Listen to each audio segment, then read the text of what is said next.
안녕하세요. 정교동 김 박사입니다. 여러분 혹시 잘 때 다리에 감각이 이상해서 잠을 못 자겠어요 이러신 적 있어요? 잠 들랑말랑할 때 빵 찰 때 있잖아. 아니 그거는 잠꼬대고.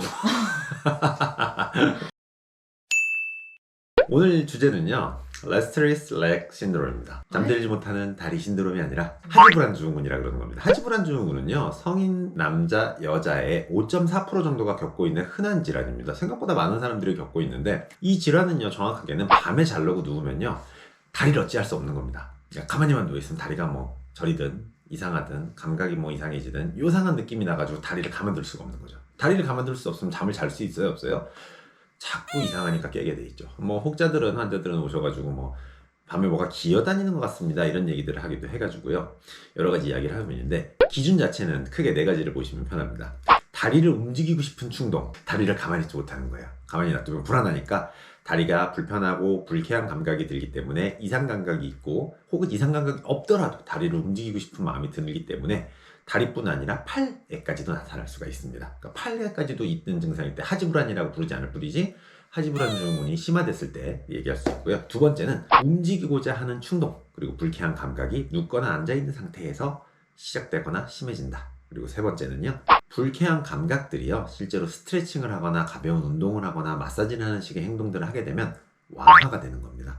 자, 그리고 네 번째는 이러한 증상들, 그러니까 우리가 불쾌하거나 움직이고 싶은 마음들이 낮보다는 밤 시간에 잘라고 누웠을 때 나타나는 증상들이 있는 거고, 이러한 경향이 점점 없어지거나 뭐 혹은 이제 반복돼서 나타났던 적, 딱 한 번만 그랬던 것들은 하지불안 증후군이라고 부르지 않겠죠. 그런 경향들이 있는 것들을 말합니다.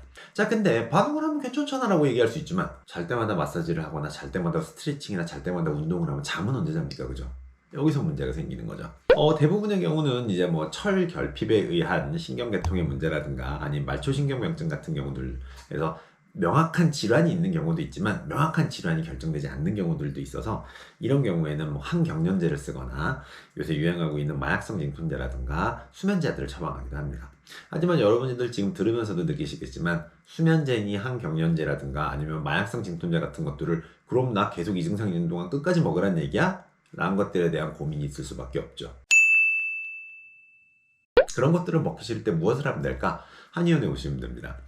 기본적으로는 저희가 가장 간단하게 치료할 때는 제일 많이 드리는 것이 작약감초탕이라는 처방입니다. 작약이랑 감초 딱 두 가지가 들어가 있는 처방인데요, 보험약으로도 나와 있기 때문에 하루에 몇백 원으로 이제 처치를 시작할 수가 있고, 과학적 근거도 많이 이제 준비가 되어 있는 처방입니다. 이 처방 같은 경우에는 이제 작약이 함유된 약 혹은 작약 감초란 처방을 썼던 것들이 일반적인 병용 복용하는 혹은 단독 복용하는 약량에 비해서 훨씬 증상 개선에 효과가 좋다는 논문이 있습니다. 그래서 자약감초통이나 침 치료를 하게 되면 적극적으로 좀 치료가 될 수 있고, 저희 한의원에서 오는 환자분들도 야, 나 이거 3년 동안 고생했는데 여기 와보라 그래서 와봤어 라고 해서 기대 없이 치료를 했는데, 어머 원장님 이거 진짜 잘 낫네요, 잠을 잘 수가 있네요 라고 하는 식으로 치료가 잘 되는 경향성이 있습니다. 지금 말했던 자약감초탕은 저희가 굉장히 많이 쓰는 처방이에요. 자약감초탕이 하지불안증후군에만 쓰는 게 아니라 다리에 쥐가 나거나 잘 때 손발이 저린 증상에도 사용할 수 있습니다. 뭐 그 증상이 하지불안 증후군이라 부를 수도 있지만, 사실상 쥐가 나는 증상은 좀 별개의 건이거든요. 그래서 쥐가 나는 증상들, 운동하고 나서 근육통이 심한 경우, 그리고 복통이 너무 심한 경우에도 사용할 수 있는데, 작약감초라는 그 두 가지 약물들이 근육의 경련을 줄여주기도 하고 혈류 공급을 많이 늘려줘가지고 좋아지게 하는데요,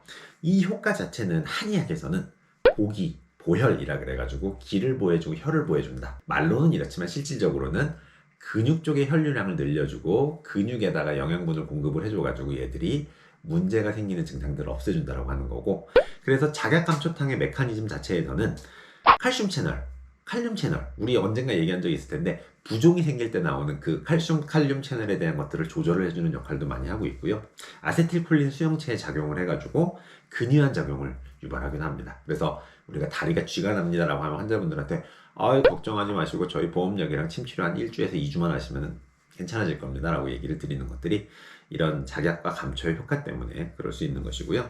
또한 이런 것들은 생리통에서도 같은 방식으로 사용할 수 있습니다. 우리가 생리통이 심해가지고 배가 너무 아파요 라고 하는 것들이 자약감초탕을 쓰면 어떻게 되겠어요? 근이완, 항경련, 진경작용, 진정작용이 있기 때문에 똑같이 작용을 하겠죠. 그래서 생리통에 프로스타글란딘에 의해서 생기는 통증들을 억제해주는 데도 효과가 있다 그러기 때문에, 그야말로 뭐 자약감초탕은 많은 질환에서 빠지지 않고 약방의 감초처럼 사용된다고 볼 수 있겠습니다.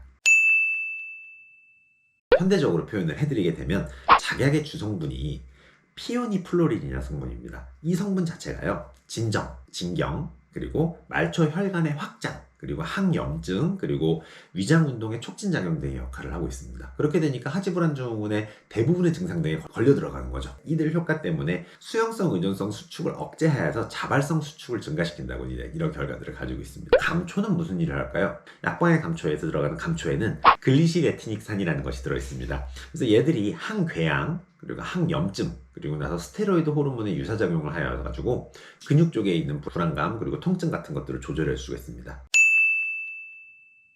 작약감초탁이라는 처방을 썼을 때 기준으로 생각한다 그러면 60세 이상의 고령의 환자들의 경우에는 30일 이상 연속해서 복용하는 것을 주의할 필요성은 있습니다. 하지만 이 주의는 누가 해요? 저희가 하면 되니까 환자분들은 오셔서 말씀만 하시면 되는 거고요.